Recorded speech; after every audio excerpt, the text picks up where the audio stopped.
Hey guys, Moneyman 300 with some Forza 5. Want to give my overall impressions of the game so far. I've been playing it since it came out back in November, so I've got about 4 or 6 weeks in it, and I've played it quite a bit.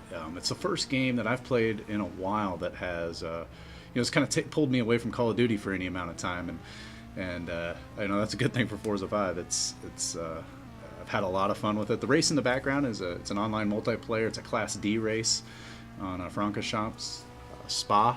It's a track I haven't driven a whole lot. I haven't hot lapped it, so I missed some turns in there. But it's a good battle.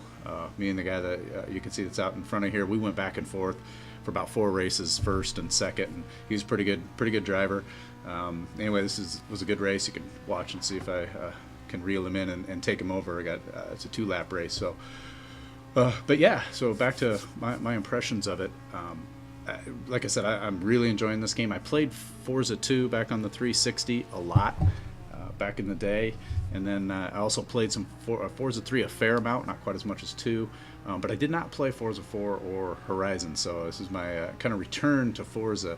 And if I look at it visually, it just the game looks stunning. The detail in the cars, the tracks, the surroundings in there and those things, and then add in the sound. It sounds phenomenal. All the car sounds and the different sounds that you can get. And if you go into in camera view or in car view, you can really catch even more sounds of the engine and things like that. So it looks and sounds fantastic.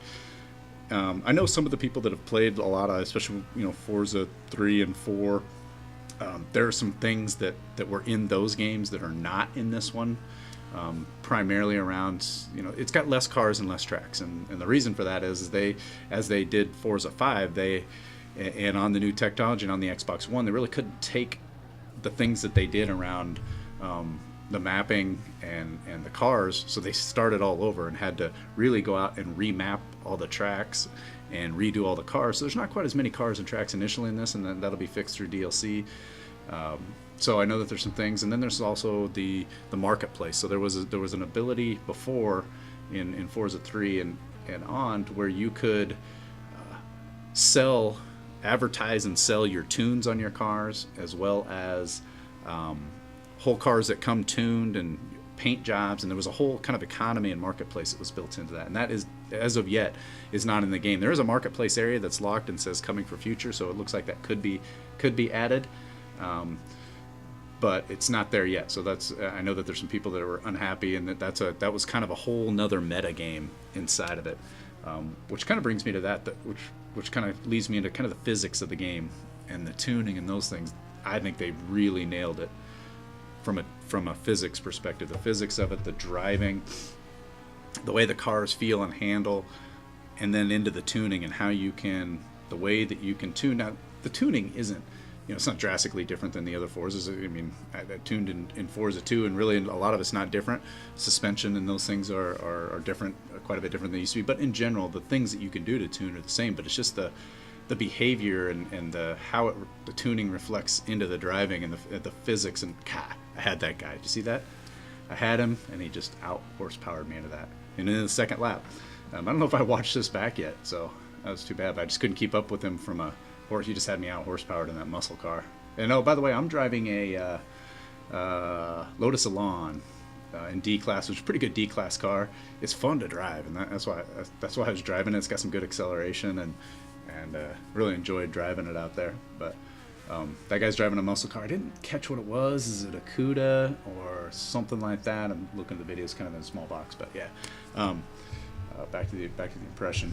But the physics and the way that you drive and all of those things are fun. Multiplayer is a lot of fun. I love hot lapping and going after top 100 times on tracks, and that's a lot of fun. There's a rival system built into it that you can go in, and if I want to do Class D on a certain track, I can go in there and I can watch replays from anybody on the leaderboard, and even set them as my rival, and I'll put a ghost on there. So if I'm having a hard time on a track, and I can just go and take one of the top 10 guys, put their ghost on there, especially if they're driving a car that's like mine, and watch how I can either go watch their replay and kind of figure out how they're driving the track, and I can get some ideas from that replay, even maybe what their what they got from an engine. I can hear if they got a turbo. I can hear the whine. If I can kind of hear the gearing go through and things like that. But yes, I can learn a lot, and that's a lot of fun doing that.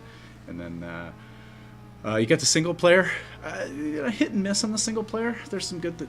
It's got this. It's got what they call drivatars built into it, which is, kind of your persona that goes up, and then people is disseminated down. And when you race, you're racing against other people's personas of how they drive.